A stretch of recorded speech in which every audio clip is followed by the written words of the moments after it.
Hello, everybody. I'm Katerina Antonaki. I'm a visiting lecturer here in Department of Graphic Design and also Creative Director of Technopolis. And my focus of interest is public space and what different kind of dynamics occur in public space. So, as you can imagine, typography is a dominant element and part of this. In contrast of the previous speakers, you'll see my presentation is going to be messy, colorful, because I'm not a typeface designer and maybe I lack this structure. But what I would like to say is that yesterday's speakers posed some very interesting questions. I'll sum up a few. Have we lost individual expression due to the mechanical restrictions of printing techniques and production of typefaces, which is the semantic substance of language and consequently of textual communication? Is text a given reality? If we think that communication requires at least two, is text alive? Where is the interaction? I would like to tackle today one more issue, the expression of language in the public terrain. And in that point, I would like to say that by this I also mean a process that requires new practices and imaginary scenarios, like the example Maciej said before about the children toy and children drawing and the toy. So if we think of the language as and consequently text as an organic structure that carries meanings and which interacts with the socio-political cultural becoming, then we could think text and alphabets as the locus that cultures and languages merge. And I'm very interested in this public and communal expression of language and text. Recently, I was in Evia with Eva at the Archaeological Museum of Karistos, and I saw a stone inscription in Chalkidid alphabet. I didn't know it even exists. So it was the first time I learned its existence. The Chalkidic alphabet, through a quick research, is a variation of the Greek alphabet, and for many researchers, the ancestor of the Latin. Obviously, also Chalkidic alphabet was based on the Phoenician. Phoenician alphabet, as George yesterday said, had only consonants. Greeks added vowels, and then Chalkides, through commercial relations, transferred the alphabet to Roman. And this is how the story continues, also nowadays. We live in a period that populations are moving, and there is an urge for cultural understanding, merge, interchange, evolution, or at least coexistence. And we need to think of possible common languages. And if we do not have one, maybe we have to invent one.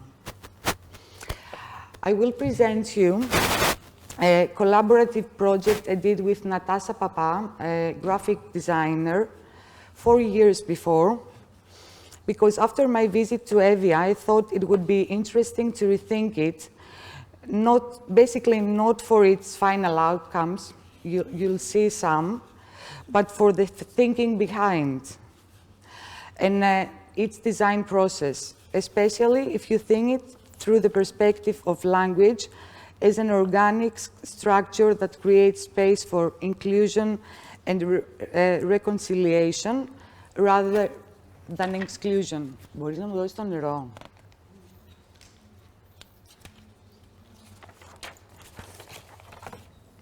Τέλεια. So, that period, my office, my working space was in Uranium District. Uranium District is a space in the very center of Athens, between Omonia and Monastiraki. It's kind of hidden place. It's a neighborhood of migrants, like different nationalities have their shops there. So we initiated Geranium Files, a design research project on this district, about this district, to investigate new approaches of communication for multilingual neighborhoods. For such a complex thematic, our research methodology highlights a cross-disciplinary approach, facilitated through collaborations with creatives and theorists of different disciplines. Let me introduce you.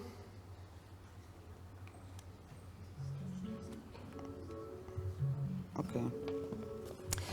The district. So the district is a triangle defined by main streets between Omonia and Monastiraki, flea market, which is mainly inhabited by immigrants. Being next to Omonia Square, the main communication hub for its newcomer, the district works as an informal gate, as a transition zone absorbing, or not, all cities' changes. It is perhaps the most run-down section of the city fabric, with obvious signs of severe poverty and in all levels.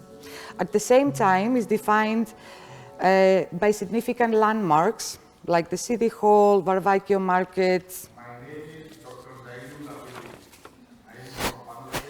This is a part of a documentary. I'll tell you afterwards.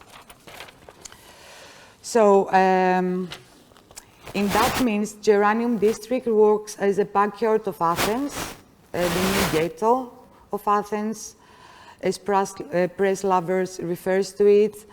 It has an exotic feeling, but still Greeks feel a bit uncomfortable to visit and, be there. So the design question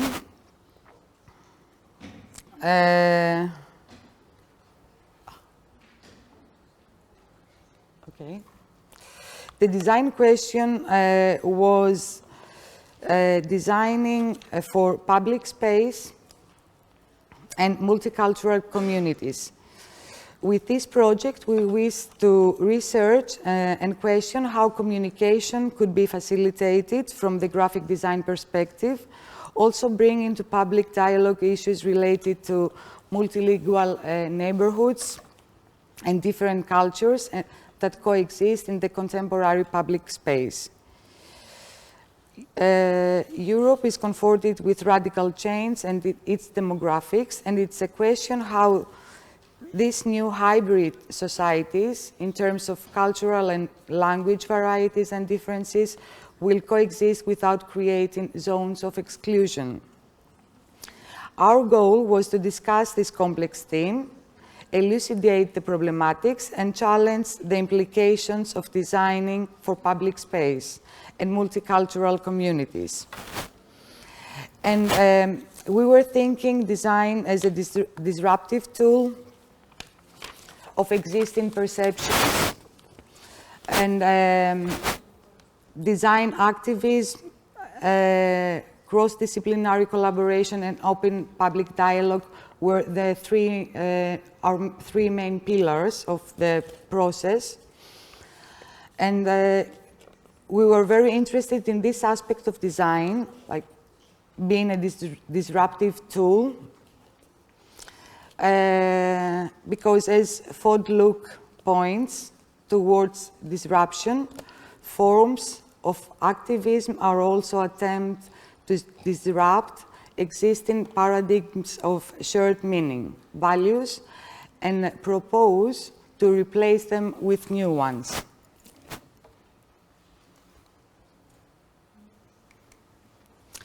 So a few words about design activism could play a fundamental role to this process of understanding, basically, the problematics, and offer us a possibility not only to realize and map the alternative dynamics of the question, but most important, to imagine alternative perspectives and radical solutions. Design, in that case, works as a tool for creating new realities and utopian scenarios. And this is really important because a society that lacks imaginative utopian scenarios turns to be apolitical, in my perspective. Then,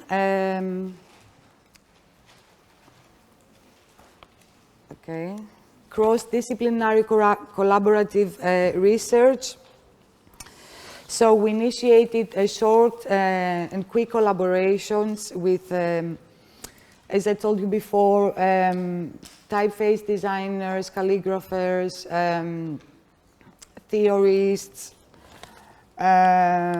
photographers, so that we would have their understanding and their input in our research. And we wanted this to test how co-design works in the research, in the process of research. I'll go. So the third pillar, which we considered very important, and possibly it relates better with our topic, is that we wanted to be open to public and open a public dialogue with the neighborhood and the migrants working and living there, but also with the Greek community who have shops. And for that, we initiated a series of performative events and open public screenings and so on. I'll show you quickly. Okay, so I'll go through shortly, because we are late, those design, let's say, tests or quick collaborations. So first step, we started documenting the area because it has all those like interesting signs which are in Urdu, Pakistani, Arabic, Chinese, and most of the signs were actually, there were no Greek. There were a few bilingual, like English and the other language, or Greek, and a few trilingual. So we initiated a collaboration with George Makas.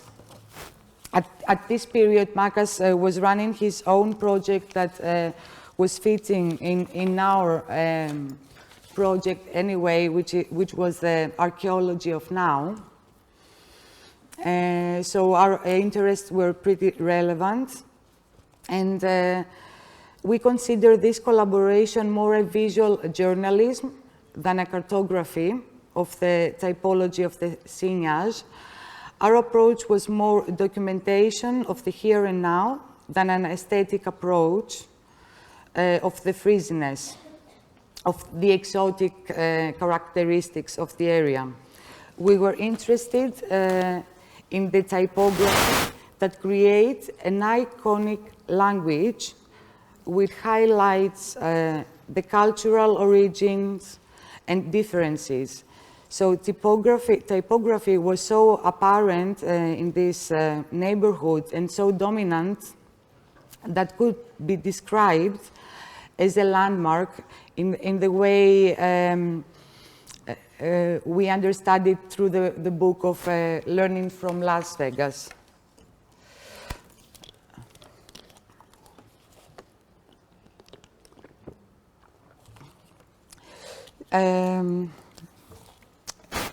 So that was the first step.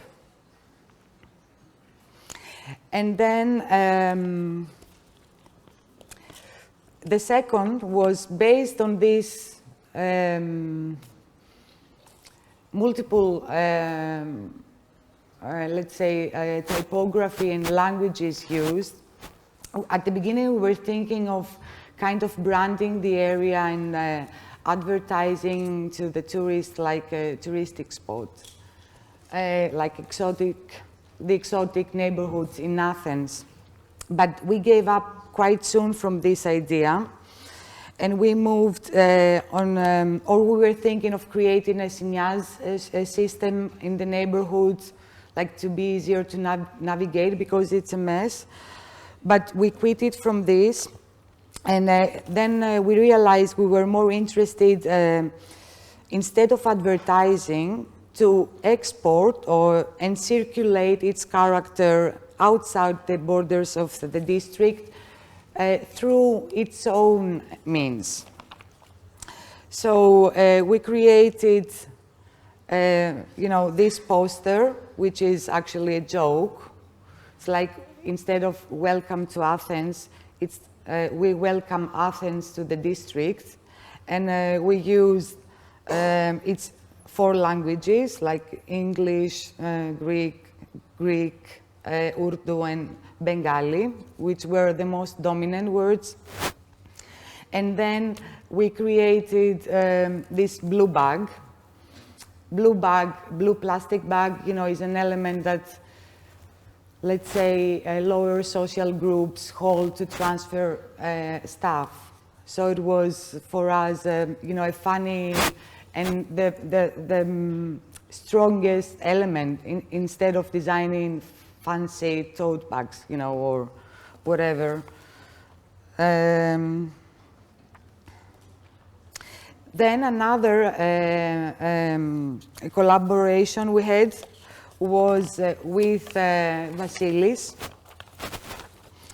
Georgiou, and Navid Sehat, a sign painter from Pakistan. And we made a kind of communal calligraphy performance open to public. So nowadays, sittings are meeting points of different cultures. After mapping all shop signs of the area, we found out that there were only a few exceptions using Greek translations.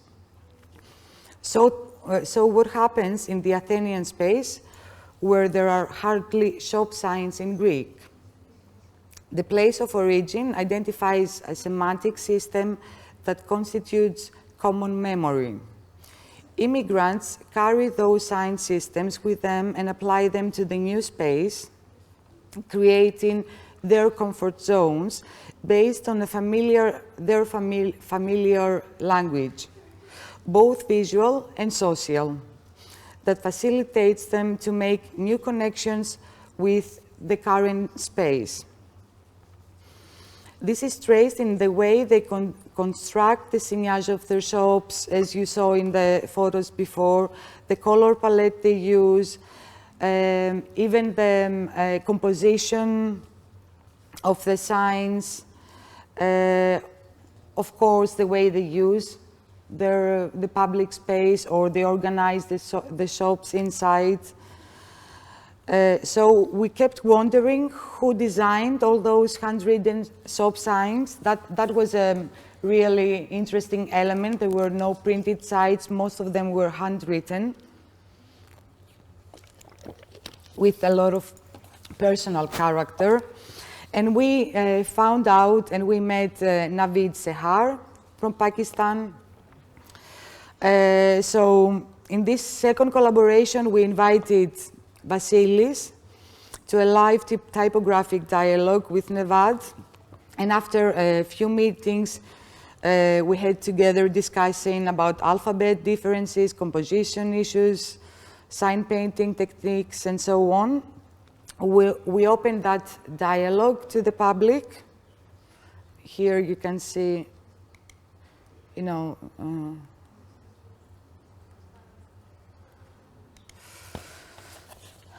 next, maybe most interesting, is a font which was designed by Vasilis Georgiou.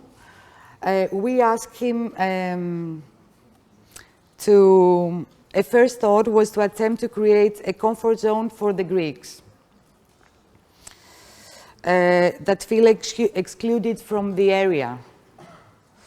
So, we asked from Vasilis to design a font that combines characteristics or infuses characteristics of the signs, those signs, to Greek alphabet, Greek typeface. For example, we noticed, they were mixing minuscules with capitals, which was an interesting finding, or how they were interpreting certain letters like omega, like here, for example.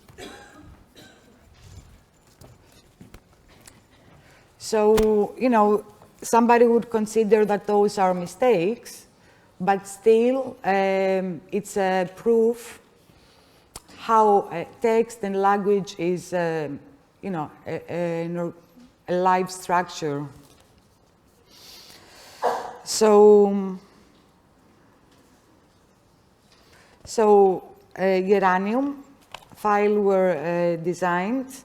It's a font which could blend elements from all alphabets used in the area and recreate a visual language that would be recognizable and more visually familiar from all people of the district, both Greeks and the immigrants. Uranium font could be seen as a type hybrid, a combination of grotesque and geometric sans serif. It infuses elements of the non-Latin alphabets found on the signs of the local stores into the design of the Greek alphabet. First, they were designed the capitals and then the minuscules. And I have to say that yesterday that I was reviewing the program of today's, I thought of the interesting extensions that would be introduced in the design of a hybrid font if the logic and the mechanisms of variable fonts could be applied in its design. What if we could incorporate, for example, characteristics of 2 or even more alphabets in one in a more fluid way? And I'm very, curious for your speech. So, of course, we made type experiments. We produced all the material of the whole project with this typeface. So, yeah, this is how we see it, that a type hybrid is a connector. If you handle it with care, it can demystify, depoliticize, and reconcile different cultures for the sake of education, communication, and above all, tolerance. Now I'll go quickly for the next collaborations. There was a series of projects based on the oral history and communal memory. And this is related quite a lot with the speech also of Alexandros Mistriotis yesterday. So what we did, we asked from Andromachi Gazi She's a professor at the Department of Communication, Media and Culture of Pantheon University, to collaborate, and with a group of her students, we set up a Geranium Talks project based on the oral history methodologies. The students took interviews from the owners of shops from the neighborhoods.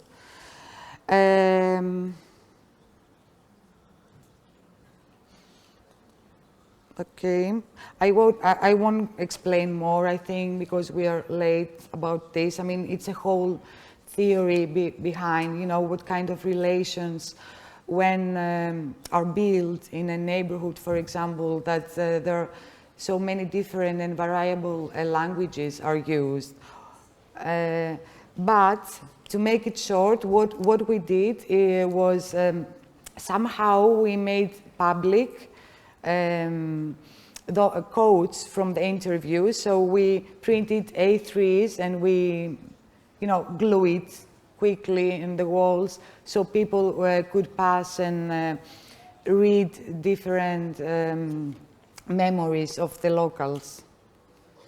And then we collaborated with George Gounezos. He's a cinematographer, and we made a short documentary, film documentary, again with Greek owners from Egypt, Pakistani, Somali, so on, and then we made public screenings inviting the local neighborhoods and of course the interviewees, and they were very happy, you know, to share and open up.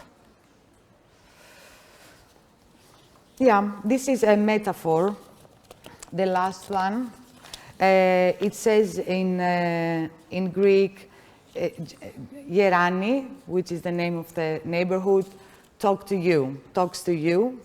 And so instead, initially we were thinking of making a map, but then we quit it and we decided to make a poster, typographical poster, with extracts of the interviews and use it. I mean, it's a video, but I don't know why it doesn't move now. So we glue those posters in the neighborhood and share the, again, the memories with all the audience and the passerbys. I think that's it. Okay. Thank you.